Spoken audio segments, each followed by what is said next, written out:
Okay, as we continue our video review of the practice final, I believe we are now on part 5 and we are met with another conversion. So folks, I decided that I'm going to use the more standard technique, and what we're going to do is we're going to convert from miles to feet using the conversion factor that we're given, and then we're going to go from feet to yards. I'm not going to do what I had done previously involving miles and yards. Out of fairness, it's a little bit late in the year for me to have introduced that technique to you. So let's use this technique using the fact that 1 mile equals 5280 feet. Okay, we're going to find out how many feet 10 miles is, and then we're going to use 3 feet equals 1 yard to get to the number of yards. So let's do that in stages. Okay, we know that 1 mile equals 5280 feet. And we're trying to find out how many feet are in 10 miles. We have two fractions facing each other with an equal sign, so we're going to cross multiply. We're going to get x equals 10 times 5280. And wherever we're multiplying by 10, we know that the final result's going to be bigger. How much bigger? Well, 1 decimal place bigger. 1 0 bigger, because there's 1 0 in 10. So all we have to do is add a 0 to the number that we're multiplying by. And this is our final answer in terms of how many feet are in 10 miles. Okay, so now folks, we're going to get rid of this. And we're going to use this in a proportion.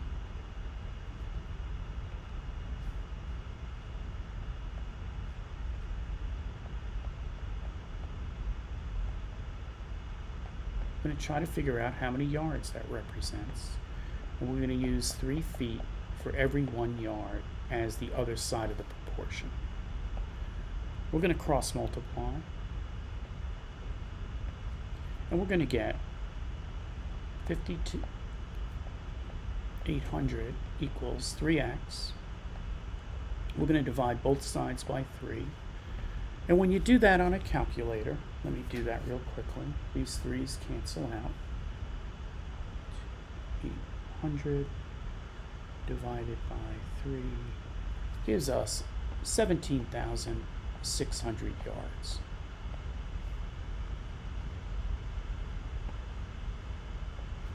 Next one. Solve this proportion.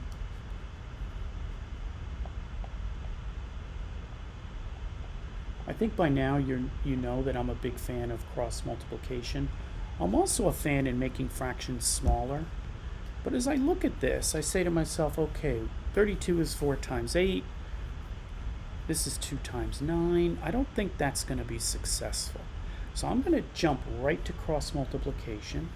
So we're going to have 24 times 32 equals 18x.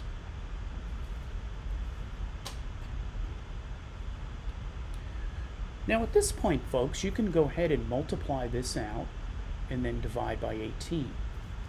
But I'm going to do things a little bit differently. I'm going to keep that multiplication, 24 times 32, intact. And I'm going to divide by 18.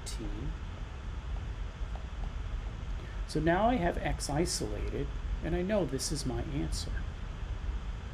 Okay. So I'm going to try to break this down. See if I can do that, and when I finally do my multiplication and or division, I'm going to have smaller numbers, hopefully. I'm not sure yet. Okay, so I look at this, and I say, how can I break down 24? I'm going to break that down to 6 times 4. And then I'm going to take the 32, and I'm going to break that down to 4 times 8. And I'm going to take this 18, and I'm going to break that down to 6 times 3. And I'm going to look see if I can cancel out anything, and I can. So now I can't cancel anything else out because 3 is indeed a prime number. It doesn't go into any of these. So now I'm left with 16 times 8 over 3. 16 times 8, the way I like to do it would be this way. I say to myself, 8 times 10 is 80. 8 times 6 is 48.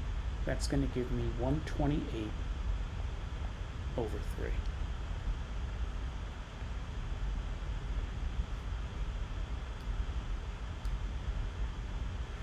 Folks, this next one is more of the same.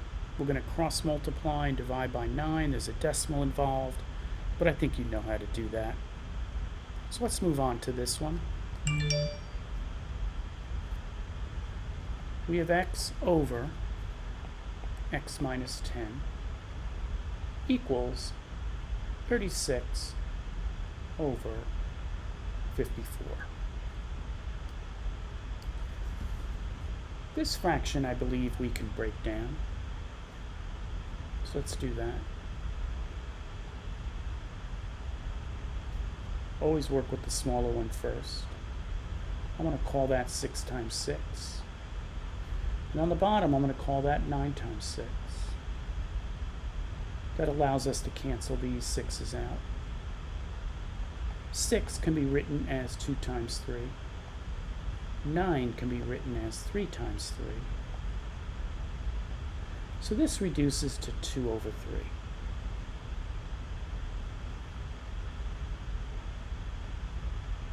Now I'm going to cross multiply. I'm going to get 2 times x minus 10 equals 3x. I'm going to distribute this 2, get the arrows going. I'm going to circle the sign along with the second term. The first arrow becomes 2 times x. The second arrow becomes 2 times negative 10. And notice, I didn't put a sign here yet.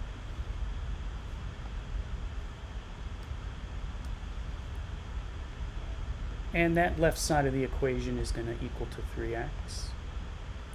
We're going to have 2x minus 20 equals 3x.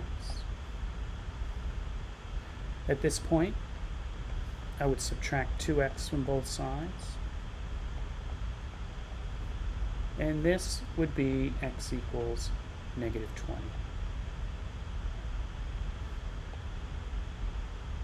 What I might do in this particular case is go back and check my answer.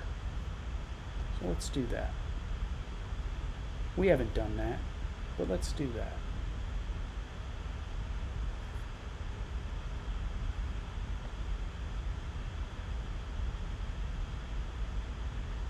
Let's see if that's the right answer. We have x would be negative 20 over negative 20 minus 10 equals 36 over 54. We know that this reduced to 2/3. This would be negative 20 over negative 30. The zeros cancel out. That equals 2 over 3. Next one. Solve for x. Folks, this is more of the same. 21 times this, distributing. I think you can handle that. Okay, let's do a word problem.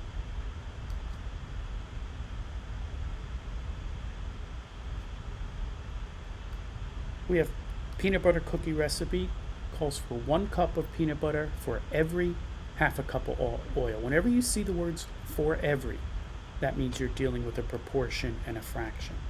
So let's go right from the problem to the chalkboard. 1 cup peanut butter for every half a cup of oil. Okay, what's next?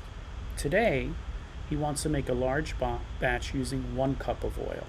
How much peanut butter? You see those words, how much? That means peanut butter is your unknown. So let's do that right now. X cups of peanut butter. We're going to put it on top because that's where it is on this red proportion. and he's going to use 1 cup of oil. I can't tell you how helpful it is when you see words, how much, how many, the next thing that's mentioned, set that equal to x. We are going to have 1/2 times x equals 1. This is the same thing as x over 2 equals 1. X equals 2.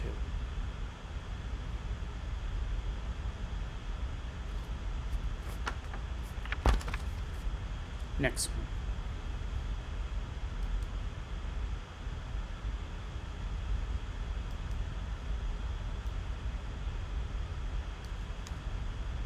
We got cat food going on here.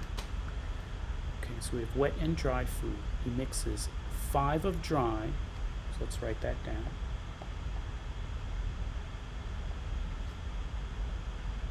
And 10 of wet.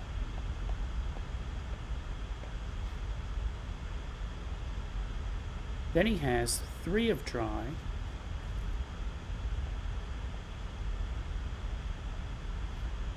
and 5 of wet. And they ask us, is this the same recipe? Well, for that to be true, then 5 over 10 would have to equal 3 over 5. So let's see how we can figure this out. Well, we could quickly cross multiply and ask ourselves, I'm going to put a question mark there. Ask ourselves, does 10 times 3 equal 5 times 5? Does 30 equal 25? Answer, no. So these are not proportional. Okay. Let's see. Where are we?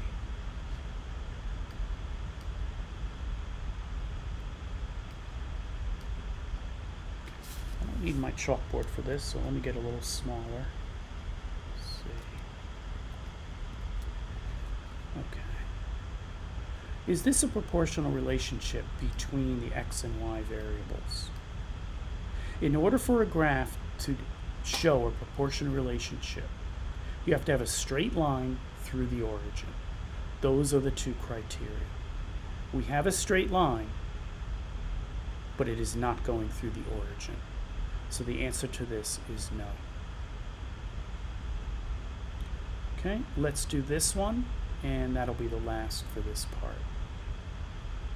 Let's see, where is my chalkboard? Okay. Okay, folks, this involves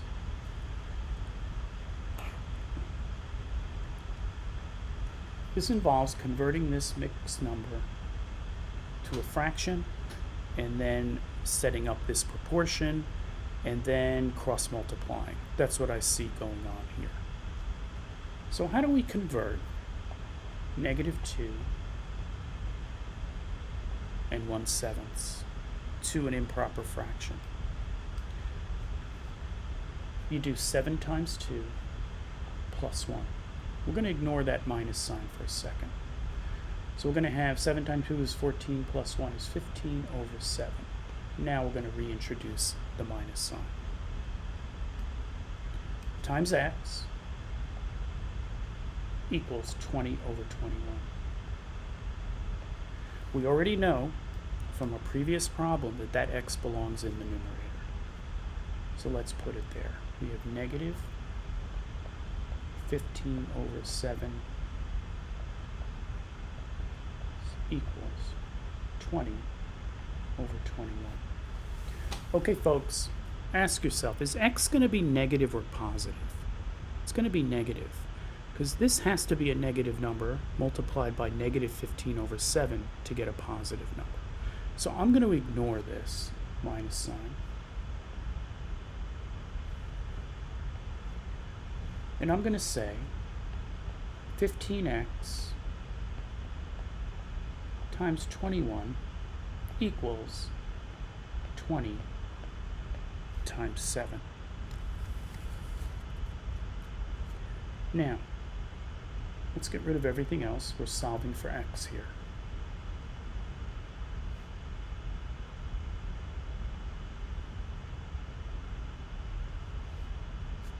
Again, don't forget, we know that x is going to be negative. So whatever answer we get, we're going to make it negative. Okay. So we can multiply 15 times 21 and 7 times 20 and then divide. Or we can do this. We can divide by 21 times 15 on both sides. Keep everything intact. So this is going to be our final answer.